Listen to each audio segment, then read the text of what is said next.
raped and murdered one person. Dr. Subarna Goswami, who was with the family of the victim that began after the incident at an area just a few feet away. नमस्कार दोस्तों, अभी अभी एक बहुत बड़ी खबर निकल कर आ रही है और वह कोलकाता में हुए दिल दहला देने वाली घटना से जुड़ी हुई है। ये जो जानकारी अभी निकाल कर आ रही है, इसे देखकर आपके पैरों तले जमीन खिसक जाएगी, क्योंकि जिसे अभी तक सभी लोग, पूरी दुनिया या यूं कहें कि अभी तक पूरे भारत के लोग जिसे आरोपी समझ रहे थे, वह तो आरोपी की जगह कुछ और निकला। और जो सच में बाद में आरोपी है, उसे जानकर आपके पैरों तले जमीन खिसक जाएगी। डॉक्टर बिटिया के साथ उस रात जो कुछ हुआ, उसे देखकर और सुनकर भगवान ने भी सोचा होगा कि यह मैंने कैसे दरिंदों को बना दिया, जो अपनी वासना में बेटी के साथ वह दरिंदगी और दुर्गति कर रहे हैं, जिसे उनका परिवार जीवन भर नहीं भूल सकता।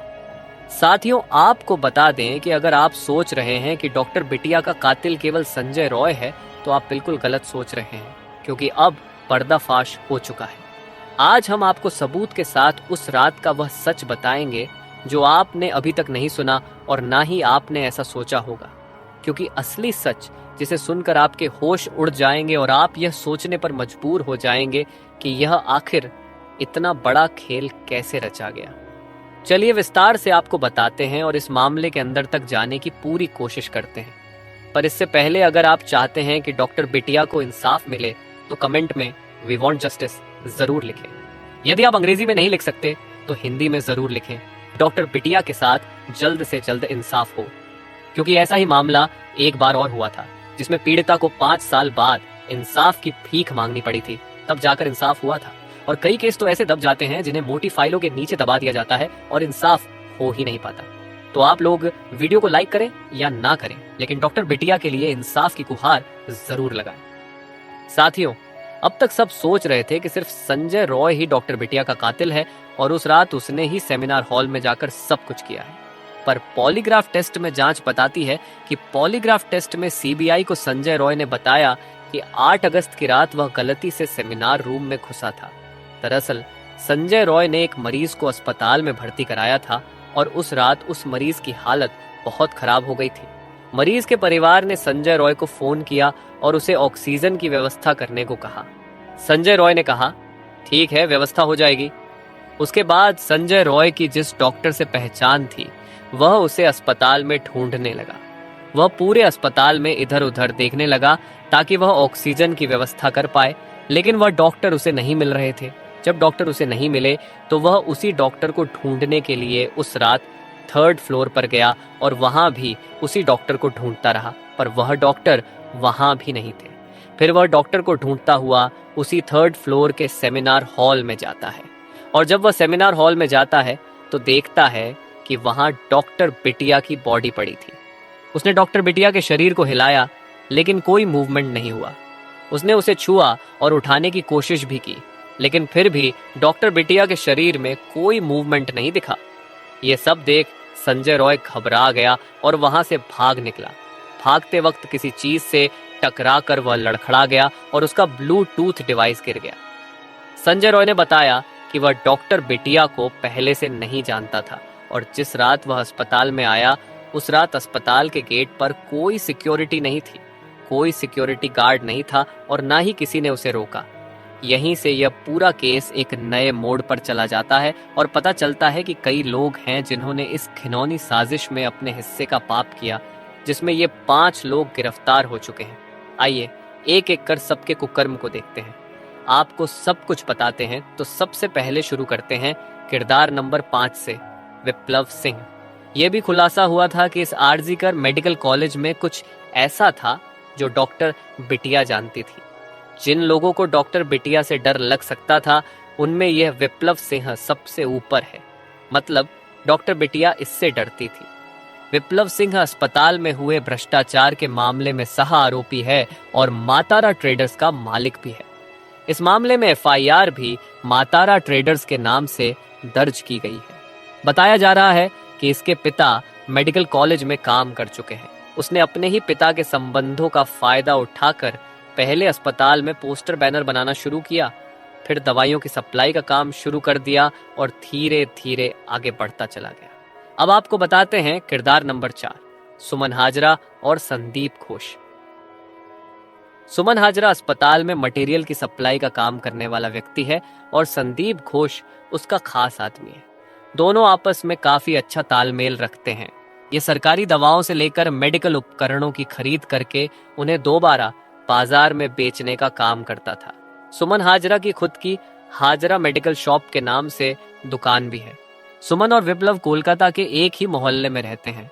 ऐसे में शक है कि डॉक्टर बिटिया सुमन हाजरा के काले कारनामों को जान चुकी थी और जल्द ही कोई बड़ा खुलासा करने वाली थी, जिसका उसे डर था।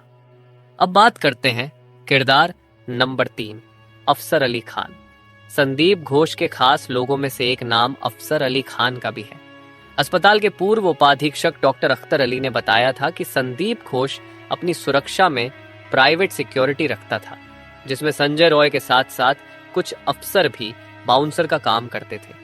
ऐसे में संदीप घोष और संजय रॉय की नजदीकियां किसी राज को छुपाए हुए थीं, इसलिए अफसर अली खान को भी गिरफ्तार किया गया है। अब किरदार नंबर 2 की बात करें, संदीप घोष। संदीप घोष वह आदमी है जिसने लावारिस शवों को भी नहीं छोड़ा, ये उन्हें भी बाहर बेच देता था। संदीप घोष गिरफ्तार हो चुका है और ना जाने कितने सच छुपाए बैठा है। डॉक्टर बिटिया की इस हालत का जिम्मेदार संदीप घोष भी है। संदीप घोष के कारनामों का कच्चा चिट्ठा डॉक्टर बिटिया के पास था। ऐसे में यह सवाल उठता है कि कहीं उसने ही कोई षड्यंत्र तो नहीं रचा। यही सवाल बड़ा बना हुआ है। अस्पताल के पूर्व उपाधीक्षक डॉक्टर अख्तर ने संदीप घोष पर वित्तीय अनियमितताओं का आरोप लगाते हुए शिकायत दर्ज कराई थी। उनके अनुसार संदीप घोष अस्पताल के सारे कॉन्ट्रैक्ट्स अपने परिवार या रिश्तेदारों को देता था ताकि उनसे मनमाना काम करा सके। बायोमेडिकल कचरे के निपटान में भी उसने चोरी की है। प्रदर्शनकारियों ने सीबीआई द्वारा संदीप घोष को कोर्ट में पेश किए जाने पर घोष को देखकर चोर चोर के नारे लगाए और फांसी देने की मांग की थी। अब आते हैं किरदार नंबर 1 पर, संजय रॉय। कोलकाता में हुए डॉक्टर रेप और मर्डर केस में संजय रॉय मुख्य आरोपी है। अब तक की जांच में सामने आया है कि इसने अकेले ही इस खौफनाक वारदात को अंजाम दिया है। सीबीआई के पास इसके खिलाफ 53 से ज्यादा सबूत है जो इसके गुनाहों की चीख चीख कर गवाही दे रहे हैं। फिलहाल यह न्यायिक हिरासत में है। कोलकाता पुलिस ने संजय रॉय को वारदात वाले दिन सुबह ही गिरफ्तार कर लिया था, लेकिन वह अब भी अलग अलग कहानियां सुना रहा है। चिंता की बात नहीं है, सीबीआई सच को बाहर निकालने के लिए बहुत अच्छे तरीके से काम कर रही है। प्रदर्शन कर रहे डॉक्टरों का आरोप है कि पुलिस ने रेप मर्डर केस की जांच में शुरू से ही लापरवाही की है। उन्होंने पुलिस कमिश्नर गोयल की तस्वीरें हाथ में लेकर उनके इस्तीफे की मांग की और बीबी गांगुली स्ट्रीट पर रोके जाने के बाद पुलिस कमिश्नर का पुतला भी जलाया। धरने पर बैठे एक डॉक्टर ने न्यूज एजेंसी पीटीआई से कहा कि उन्हें नहीं पता था कि कोलकाता पुलिस इतनी डरी हुई है कि उन्हें रोकने के लिए 9 फीट ऊंचा बैरिकेड लगा देगी। उनका आंदोलन तब तक जारी रहेगा जब तक उन्हें लाल बाजार पहुंचने और कमिश्नर से मिलने की अनुमति नहीं मिलती।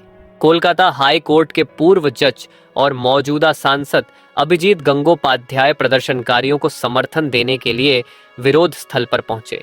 हालांकि डॉक्टरों ने उन्हें देखकर हंगामा कर दिया और गो बैक के नारे लगाए। इस पर गंगोपाध्याय ने कहा कि उन्हें गलत समझा गया है। वह आम नागरिक के रूप में उनका समर्थन करने आए हैं और उनके खिलाफ नहीं हैं। गंगोपाध्याय ने पुलिस कमिश्नर से भी डॉक्टरों से मिलने की अपील की और कहा कि कमिश्नर क्यों नहीं आ रहे, ये प्रदर्शनकारी डॉक्टर हैं, गुंडे नहीं हैं। नए कानून के अनुसार पश्चिम बंगाल विधानसभा में एंटी रेप बिल पास हो गया है। इसके तहत रेप केस की जांच 21 दिन में पूरी करनी होगी और पीड़ित के कोमा में जाने या मौत होने पर दोषी को 10 दिन में फांसी की सजा दी जाएगी। भाजपा ने भी बिल का समर्थन किया है। इसे अपराजिता महिला एवं बाल विधेयक 204 नाम दिया गया है। अब इसे राज्यपाल के पास भेजा जाएगा, फिर राष्ट्रपति के पास जाएगा। दोनों जगह पास होने के बाद यह कानून बन जाएगा। संजय रॉय ने अपनी कहानी में बताया है कि वह उस रात एक डॉक्टर को ढूंढते हुए सेमिनार हॉल में पहुंचा था, लेकिन वहां बॉडी पहले से पड़ी थी। हालांकि सीसीटीवी फुटेज कुछ और ही बयान कर रही है। वारदात वाले दिन के सीसीटीवी फुटेज में आरोपी संजय रॉय की घटना स्थल पर मौजूदगी साफ तौर पर नजर आ रही है।